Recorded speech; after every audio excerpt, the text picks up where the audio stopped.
बिस्मिल्लाहिर्रहमानिर्रहीम। बाज़ बंदों से अल्लाह बहुत ज़्यादा मोहब्बत करता है। वो बार बार दुआ के लिए हाथ उठाते हैं, अल्लाह की पाकी बयान करते हैं, दुआएं मांगते हैं, मगर दुआ की कबूलियत के आसार नज़र नहीं आते। मगर वो अल्लाह से मायूस नहीं होते, अपना मामूल बनाए रखते हैं, कभी अल्लाह से शिकवा नहीं करते, अल्लाह का हर हाल में शुक्र अदा करते हैं।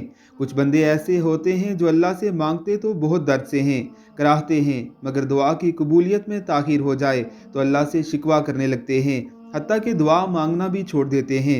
कुछ लोग दुआ नहीं मांगते बल्कि नाउज़ बिल्लाह अल्लाह के वजूद का ही इनकार कर देते हैं। असल मकसद तो अल्लाह की रज़ा पर खुश हो जाना है।